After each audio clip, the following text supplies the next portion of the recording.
Alright guys, welcome back to the channel and welcome to part 2 of the fuel system upgrade video. Let's get started.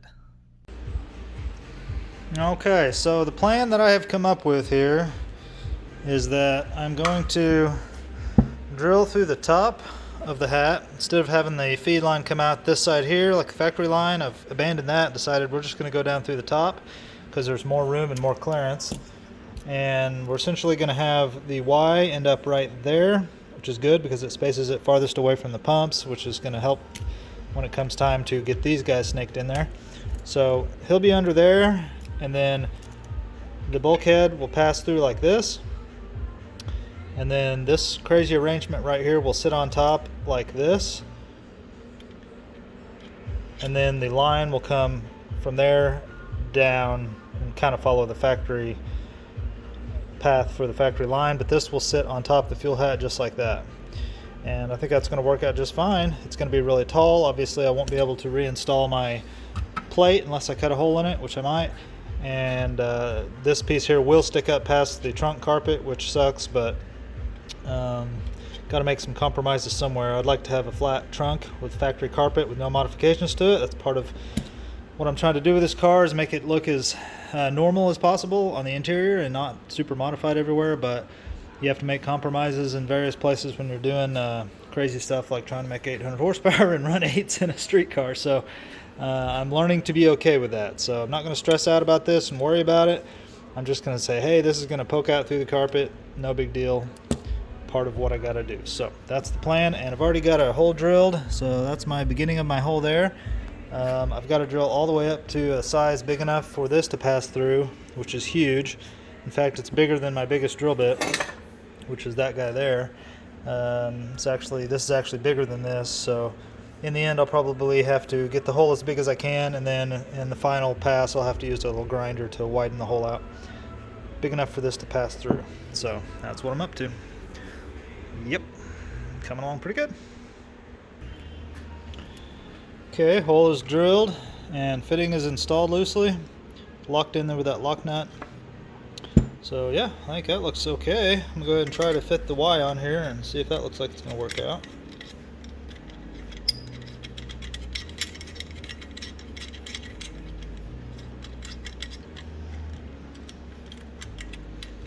I don't know why it's giving me trouble.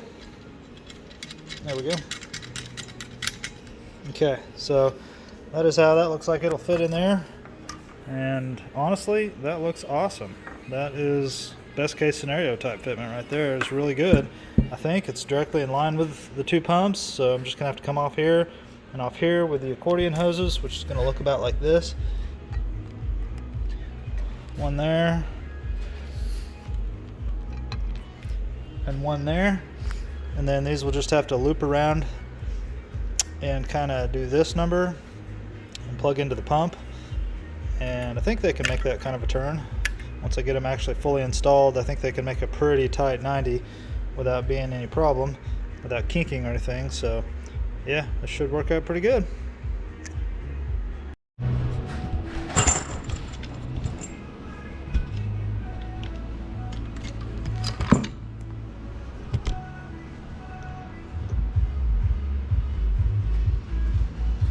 Okay, so everything's looking good.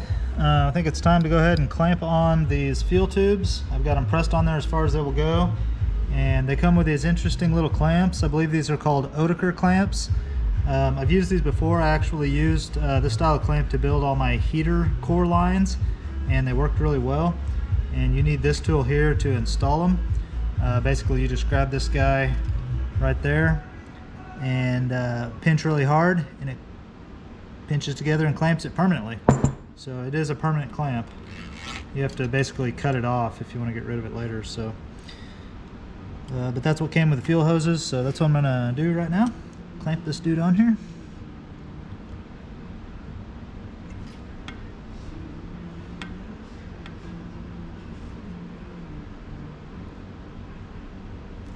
Okay, so that's all it takes to clamp that guy. Hope you can see that. It just pinches together right there.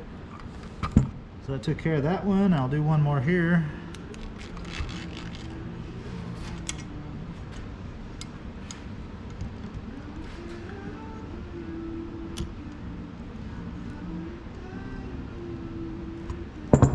There we go. Shouldn't have any leaks there. Okay guys, so this is the kind of arrangement I've decided on to hold these pumps in place. This is kind of the best of a bunch of bad options. There is no perfect option since I'm trying to jam 2 fuel pumps into a hanger that's supposed to handle 1. This is always going to be a little bit of a janky situation, but what I've decided to do is just take a piece of this fuel safe hose that I used on the last setup that does not break down in E85, and I just put it in there and zip tied them together, so that acts as a spacer to hold the pumps apart from each other and kind of keep them from rattling around. And then that whole setup will sit right here, and if I had 2 hands I would move everything out of the way and show you that it actually does sit in there pretty good, but it'll sit in there nice. And then I was previously using a big metal one of these dudes, worm gear clamp, to hold that entire arrangement to the actual hanger, and I'm going to reuse that because I don't really have a better option unless I come up with something here in a minute. But anyway, I think this is going to work out okay. And then this line here will curve around and connect in right here, and then the other one will do the same thing but in the opposite direction. So all the bends are decent, nothing is kinked. These are the biggest radius bends I can make and still make the connection, so I think that's going to work good. I think this is gonna happen, and it's gonna be good.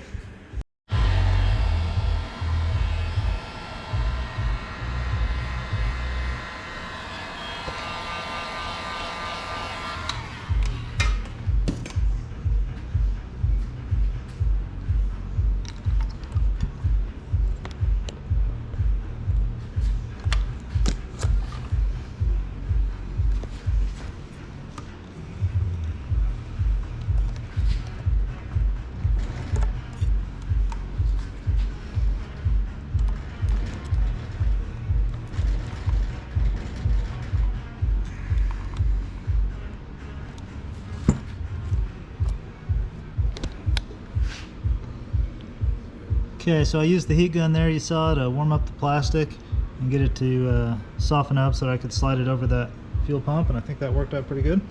Just gotta do one more, and then we'll basically now be done with everything inside the tank, so that's cool. Coming along good.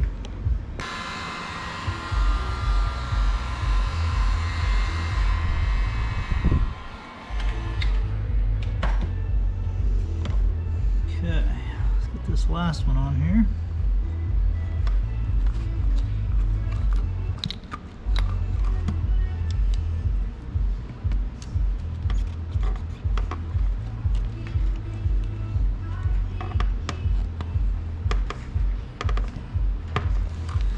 These are very hard to install, by the way.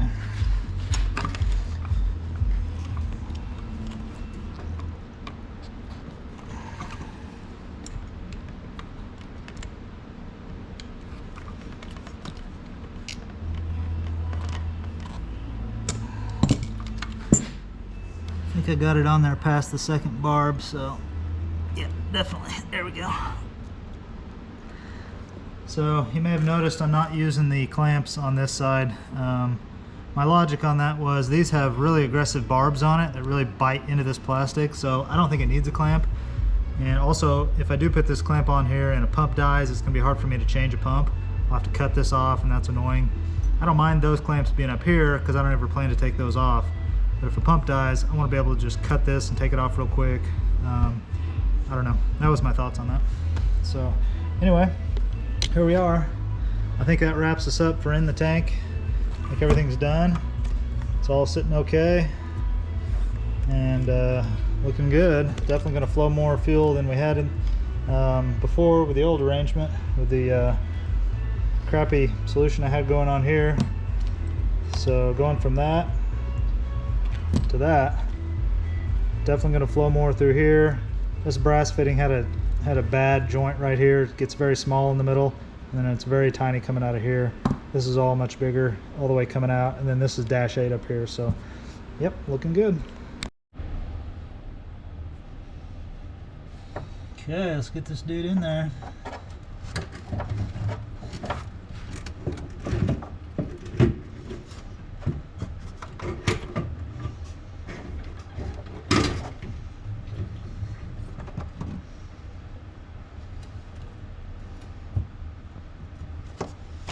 Alright, so that's about how it's going to sit approximately.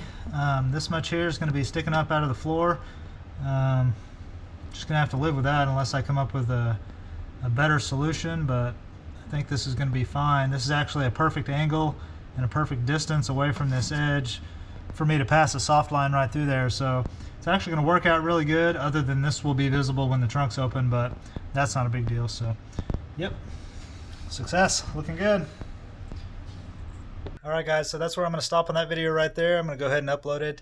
In the next video, I'm going to start off by opening up the Holley fuel filter that was on the car and showing you what I found inside. It was pretty disgusting, so you might be interested in seeing what was in there and how it got there. But yep, that's going to be it for this one. If you have any questions, just ask down below and give me a subscribe if you want to stay in touch with the project. And I will see you on the next one.